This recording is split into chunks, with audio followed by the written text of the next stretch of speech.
ગત તારીખ 30 એપ્રિલના રોજ માધવપુર પોલીસ સ્ટેશન ખાતે એક જાણવા જોગ દાખલ થઈ હતી, જેના કામે માધવપુર પોલીસે ઓડદર ગામના સીમ વિસ્તારમાં એક એક્સકેવેશનની પ્રોસેસ વિધિવત રીતે કરવામાં આવેલ હતી. મૂળ વિગત જાણવા જોગની એવી હતી કે એક નવજાત શિશુ, એના જન્મ બાદ એ નવજાત શિશુ ગાયબ થયેલ હતું. તો એના કામે ત્યાં જે ખોદકામ કરવામાં આવ્યું તો એમાંથી અમુક સ્કલના અવશેષો પોલીસને મળેલા હતા. ત્યારબાદ ડૉક્ટર્સની ટીમ દ્વારા એ અવશેષો બાબતે અભિપ્રાય મેળવવામાં આવેલો અને અભિપ્રાય મેળવી એને આગળની તપાસ માટે ફોરેન્સિક્સમાં મોકલવામાં આવેલા.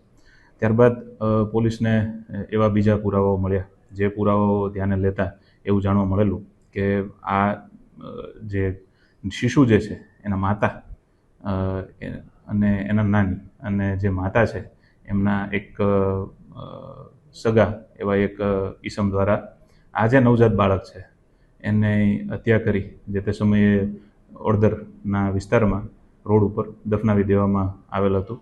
જેના સંદર્ભે માધવપુર પોલીસે ગઈકાલે રાતે ખૂન અને પુરાવાના નાશ જેવી અલગ અલગ 4 કલમો સહિતનો એક ગુનો દાખલ કરેલો છે.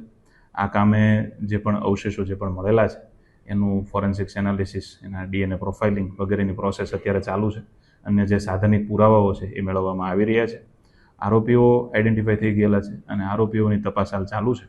આરોપીઓ અટક થયેથી આ ઘટના પાછળનો અસલી હેતુ અને બાકીની તમામ જે ડિટેલ્સ છે એ જાણી શકાશે. આ ગામના જે ફરિયાદી છે એમના વાઇફ જાગૃતિબેન એ છેલ્લા પોણા 2-1 વર્ષથી રીસામણે રહેતા હોય, પોતાના માવતરના ઘરે રહેતા હોય અને આ કામના જે ફરિયાદી છે, બરાબર છે, એ અને એમના જે આ પત્ની છે આરોપી, એમની વચ્ચે કોઈ પણ પ્રકારનો શરીર સંબંધ ન હોવા છતાં આ જે બાળક છે એ બાળકના જન્મ વખતે જે હોસ્પિટલના જે રેકર્ડ છે એમાં ફરિયાદીનું પોતાનું નામ નખાવેલ હોવાનું આ ફરિયાદીના ધ્યાને આવેલ હતું. અને જે બાદ તપાસ કરતાં એમને જે હકીકત જાણવા મળી કે આ આરોપી બેન, એમના મધર અને એના મામાના દીકરા હિતેશભાઈ, આ 3 લોકોએ ભેગા મળી એક આ નવજાત શિશુ જે છે એનો જન્મ સમાજથી છુપાવવા માટે એક કાવતરું રચી આરોપી નંબર 3 જે છે હિતેશ ડાકી, જે આ કામના આરોપી નંબર 1ના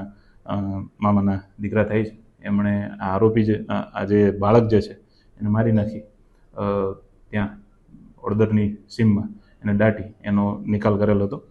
આ રીતે 3 આરોપીઓએ એકબીજાના મેળાપીપણામાં એક કાવતરું રચી આ નવજાત શિશુને મારી એનું નિકાલ કરેલો હતો, જેના સંબંધમાં આ FIR ફરિયાદી વિપુલભાઈએ માધવપુર પોલીસ સ્ટેશનમાં આપેલ હતી.